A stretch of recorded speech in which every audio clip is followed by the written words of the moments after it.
Thank you. Good morning, everybody. It's an honor to be here and serve as your MC for today. I hope that you have a wonderful day and enjoy your trip. I was just talking to Marissa Swartz.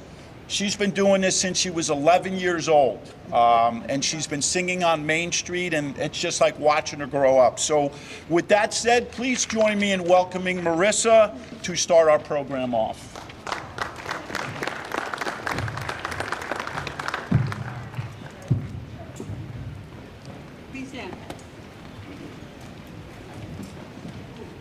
Oh, say, can you see by the dawn's early light what so proudly we held at the twilight's last gleaming, whose broad stripes and bright stars through the perilous fight all the ramparts we watched were so gallantly streaming, and the rockets ran glare, the bombs bursting in air gave proof through the night that our flag was still there.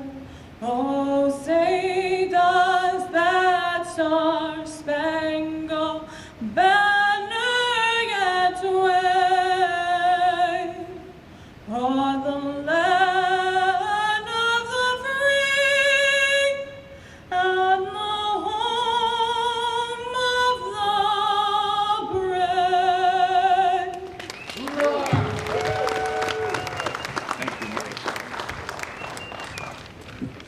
Thank you, Marissa. As beautiful as ever. Now I'd like to call up U.S. Marine Corps Representative Vinnie Lupiano to lead us in the Pledge of Allegiance. Please join me. Present arms. I pledge allegiance to the flag, to the United States of America, and to the republic for which it stands, one nation, under God, indivisible, with liberty and justice for all. Order. Thank you, Vinny. Thank you, Vinnie. Now from the United States Army, past State Commissioner of the American Legion, Daniel Dunn. It's okay. You know, we were just joking around earlier with Sharon about me being an Air Force guy, and they throw an Army in there. Oh, boy. Thank you. I should know. Good morning, everybody. I was asked to talk about the meaning of Memorial Day, and I have a sheet of paper here with all the facts about how it all began. So it was originally called Decoration Day. Began on May 30th, 1868 by General John Logan. I'm not going to read all this to you. Anybody can look that up online. But I do want to talk about what the meaning is for most of us in this room. So while many people can't understand it, for us, anyone can Google Memorial Day and find the information that I was just talking about. The true meaning of Memorial Day isn't as easy to put into just words. So many Americans have forgotten how or why this solemn and somber day exists. Many think it's the unofficial start to summer or a 3-day weekend off from work. They're fortunate enough to live in a world where their lives, they've never had to understand the true meaning and why we don't say Happy Memorial Day. They're blessed to live in a great country where the Gold Star families have borne the scars of young men and women that will never again be with their loved ones. These families have lost so much so others can live in freedom. And I hope and pray that they never have to learn firsthand. They don't have to learn of the emptiness felt by the families, friends, and comrades that are no longer here with us. Our men and women who serve our country understand sacrifice. They understand the heavy price tag that would take an oath to defend our nation that they are called upon at any given time. And as less people are called upon to serve in our military, it's up to us, our families, and veterans groups like the American Legion, VFW, DAV, and all the others to remind and teach the next generations. Teach them to never forget the sacrifices made for them, and not just on Memorial Day, but every day.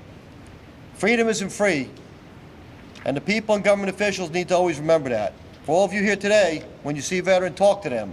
Let them know that they matter. Just a friendly hello can go a long way. May God continue to bless our great nation and continue to look over our troops and bring them all home. Thank you.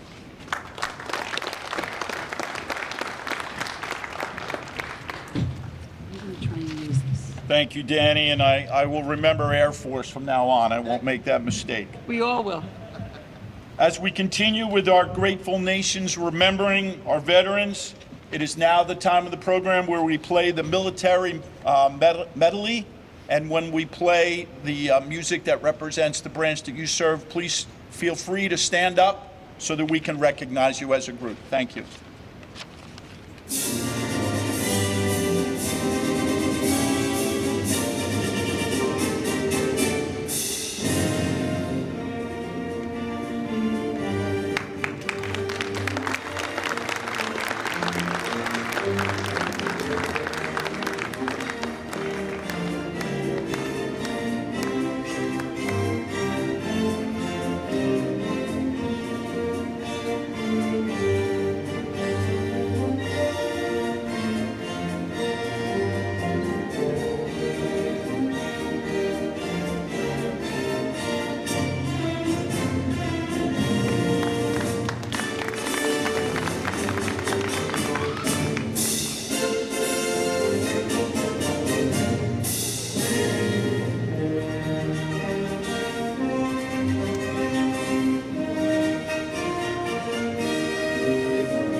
Thank you, everyone, and thank you to our technical assistants there for being able to put that together without a hitch.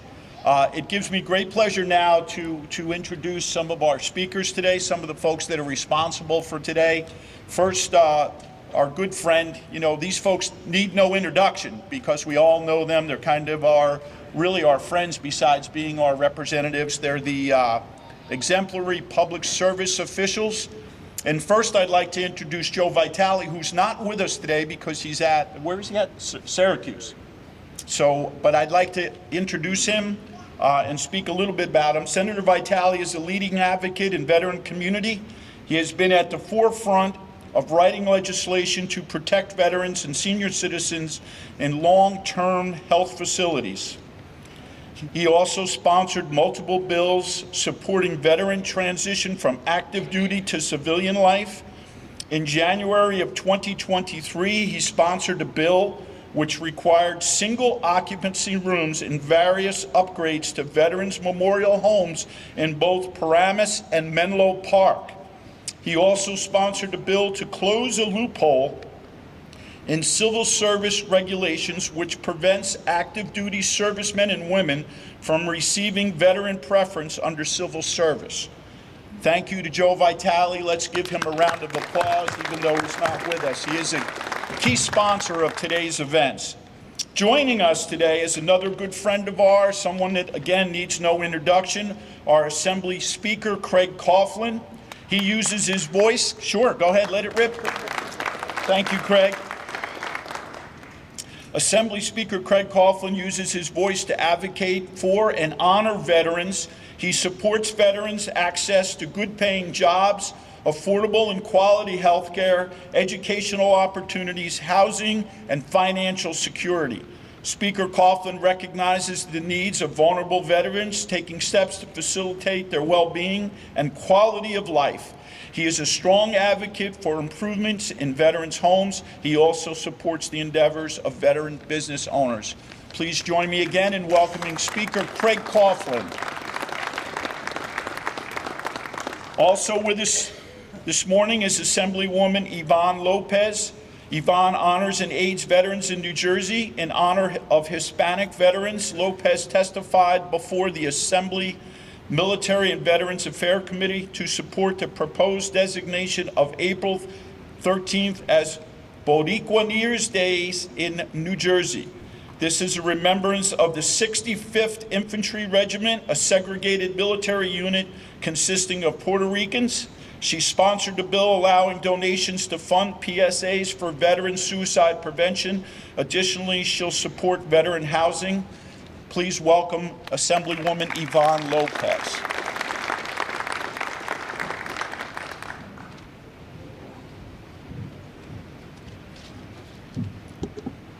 Can you hear me? Yeah, okay, thank you. So good morning, everyone. I'm proud to stand here with all of you in recognition of our amazing service members and to commemorate the lives of those brave individuals who made the ultimate sacrifice in service of our country, our freedom, and our future.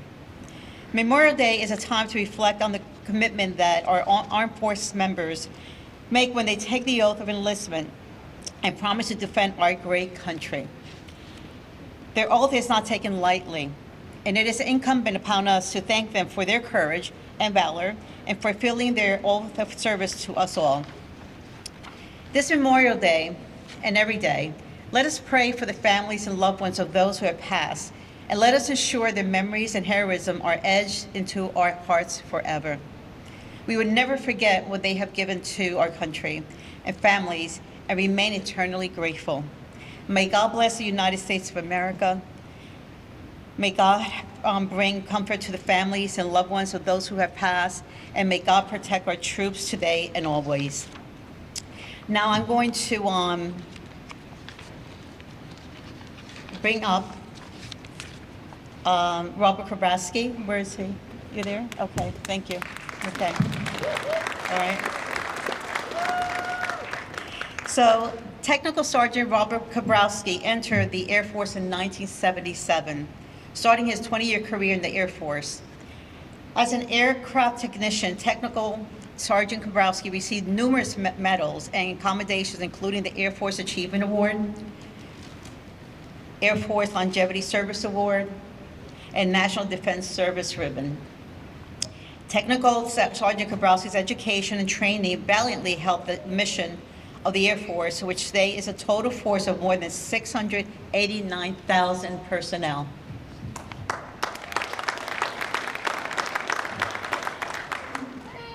Outside of the military, Technical Sergeant Kabrowski continues to utilize his skills to keep civilians as safe as an aircraft technician and United Airlines. As an active member of the community, Robert also volunteers with the Carteret Elks and president of the Elks Motorcycle Club, where they raise money for amazing causes. Thank you, Robert, for your service and dedication. On behalf of Speaker Coughlin, Senator Vitale, and I, we are honored to present you with this resolution. Here you go.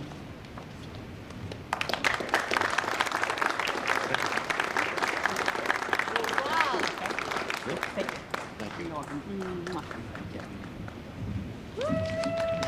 you.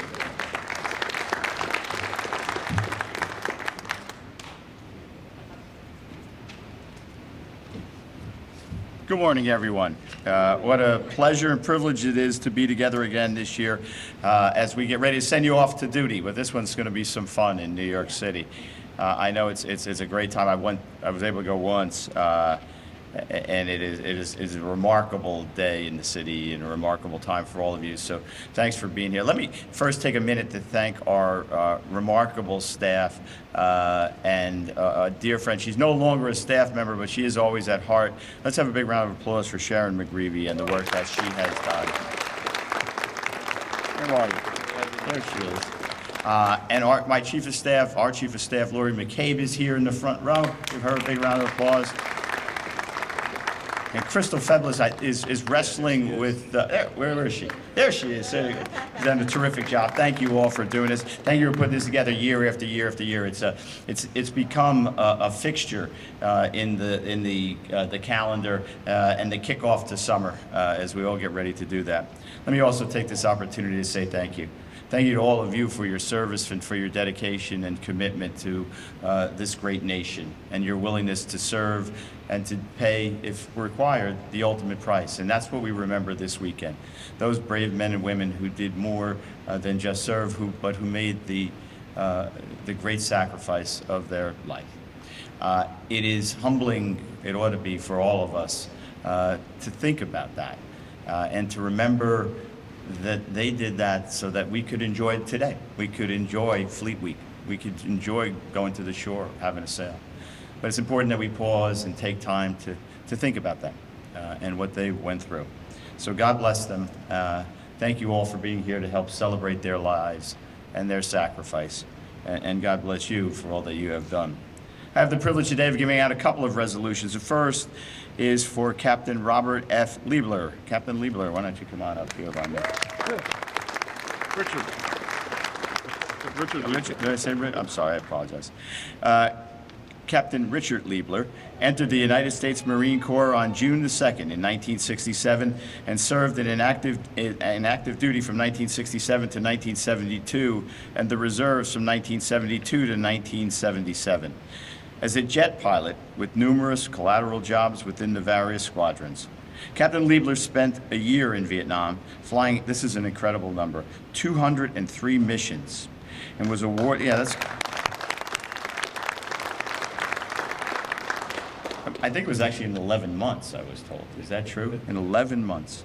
And was awarded the Distinguished Flying Cross for heroism during a hazardous mission along the Ho Chi Minh Trail, where he cracked his spine, shattered both wrists, and sustained a traumatic brain injury in a rocket attack as he was doing a pre-flight inspection of his aircraft. After his military service, Captain Liebler served as a zone manager for Ford Motor Company and created the New Community Youth Corps, an adult automotive training center, and worked with and trained and counseled at-risk individuals and ex-offenders. Presently, Rich Liebler is the vice president of Sansone Mall Company and part of the Motors Management Company that oversees all aspects of the 6 franchises. An additional aspect of his job is to oversee the hiring and provide counseling to veterans who have been incarcerated. Captain Liebler also serves as a board member of the New Jersey Reentry Corporation and a volunteer counselor with the Education Health Centers of America, Department of Corrections Incarcerated Veteran Initiatives, and Middlesex County Court Veteran Diversion Program. Captain Liebler's dedication to our country and the most vulnerable among us merits our recognition and admiration. I can't thank you enough for all that you have done and all that you continue to do on behalf of all of us. Captain Liebler, on behalf of the New Jersey General Assembly and the State Senate, it's my privilege to present you with this resolution. We don't always agree, but we agree you're a hell of a guy. Congratulations. Thank you. Appreciate it.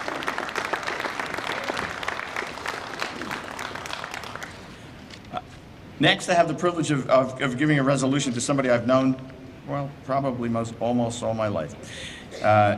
If aircraft technician I'm sorry, I got the right man. Staff Sergeant Joe Sharrow. Yeah, I know it says, it looks like it says Zabo on the thing. I can tell you this, I grew up about 100 yards from Joe. 100 feet. 100 in South Amboy, New Front yard was Jersey. our automatic home run. Yeah, exactly right. We played stickball in the street. So it's a real privilege to be with you, Joe, and to present you with this resolution. Let me tell you about my friend. Staff Sergeant Joe Kenneth Sharrow entered active duty in the United States Air Force in 1985 and served until 1988 as a security police specialist, obtaining the position of entry controller for priority resource areas, achieving the rank of senior airman. In 1995, he enlisted again in the reserve from July 1995 to July 1998, where he served in the capacity of security police specialist and achieved the rank of staff sergeant. After his military career, Joe also has served in the community as an educator for more than 20 years, where he teaches special education and history. During his time, he also positively impacted the lives of students as soccer, basketball, and baseball coach for his school district. Same one I graduated high school from, just for the record. Staff Sergeant Sharrow also serves as a member and is the commander of the South Amboy American Legion Post since 2011, holding the office as Judge Advocate, Financial Secretary, and in the current position of Post Commander. As Commander, Staff Sergeant Sharrow leads the initiative for the future of the Stars and Stripes Veterans Center in South Amboy, which will provide 5 housing units for homeless, at-risk, and aging veterans, and rebuild the post home for the entire veteran community. On behalf of the residents of the 19th District and the entire General Assembly and State Senate, it is my privilege to present him with this resolution commemorating his service and thanking him for all that he has done on behalf of the people of the state of New Jersey. Joe? Appreciate it. Me too. You're doing great. Thank you. Me too. Have a great day.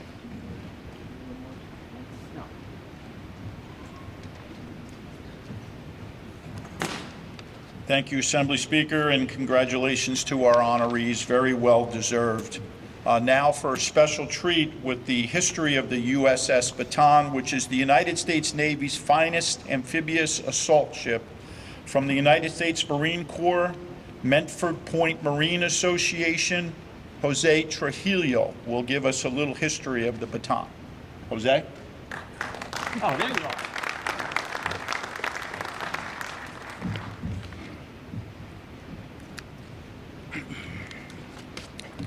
Good morning. Good morning. Let's do that again. Good morning. Good morning. Excellent. Good morning, ladies and gentlemen.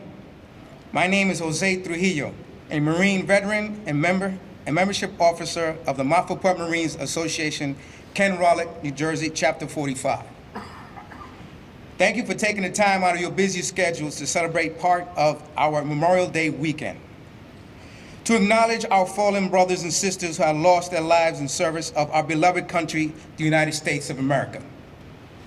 As part of this momentous occasion, it is an honor for me to share with you the history of the USS Bataan, LHD-5. It is a WASP-class amphibious assault ship in the United States Navy. The ship is named after the Battle of Bataan, fought in the Philippines during World War II. The ship enables U.S. Navy and U.S. Marines to seamlessly transition from sea to land at a moment's notice. To conduct amphibious assaults, oversee special purpose operations, as well as evacuation, humanitarian assistance, as the lead and the centerpiece of an amphibious ready group. The USS Bataan was one of the first ships to respond after the September 11, 2001 attacks. The Bataan delivered more than 2,500 Marines and their equipment to Pakistan, intending to enter Afghanistan, thus beginning Operation Enduring Freedom. U.S. Bataan was one of the many vessels in the Mid-Eastern region at the beginning of the Iraq War on March 20, 2003. After delivering her attacks and supporting helicopter troops and vehicles, she was employed as the Harrier carrier with the primary duties to support two Marines AV-8B Harrier II squadrons, along with U.S. Birmingham Richard. She launched airstrikes, close air support missions. She made 2 deployments to the region since the invasion. For her 3rd deployment, she joined the 5th Fleet in the Gulf region, passing through the Suez Canal into the Red Sea on January 30th, 2007. In 2005, during Hurricane Katrina, the U.S. Bataan provided relief to the victims of the Category 4 Hurricane Katrina. She was positioned near the New Orleans before Katrina made landfall on August 29, 2005, and began relief operations on the following day.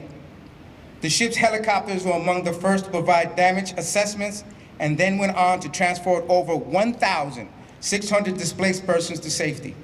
The ship delivered more than 100,000 pounds of cargo and 8,000 U.S. gallons of fresh water to the area. The ship served as a base to 2 flyaway medical teams consisting of 84 medical professionals who provided emergency medical services in New Orleans. On 11/20/23, the U.S. Bataan, with the 26th Marine, executed special operations along with the USS Charter Hall, were ordered to leave exercises off Kuwait to potentially sail to the Mediterranean due to the ongoing Israel-Hamas war. In January 2024, during the Red Sea crisis, one of the Harriers was modified for air defense. Its captain, pilot, Eberhard, was reported to have shot down 7 Houthis suicide attack drones. In May 2024, USS Bataan was part of the Fleet Week at Port Miami and presently New York City. We are honored to tour the USS Bataan and pay tribute to our active military and veterans who have served during peacetime and war, to the many who have put themselves in front of harm's way and have been injured or made the supreme sacrifice to protect our freedoms that we so thoroughly enjoy. I salute you, each and every one of you who have served. Thank you. Thank you, Jose, for that history of the Bataan. By the way, I don't know if you've noticed from here, but Jose looks like he's ready to serve right now. I certainly wouldn't mess with him. He's a specimen of physical fitness. So that concludes our program. Again, thank you, and we appreciate everything that our veterans have done, those of you that are with us and those of you that are not. That concludes our program. Enjoy your trip. Again, thank you for Sharon putting this together, and thank you to our legislators for being here and sharing their thoughts. God bless America, everybody.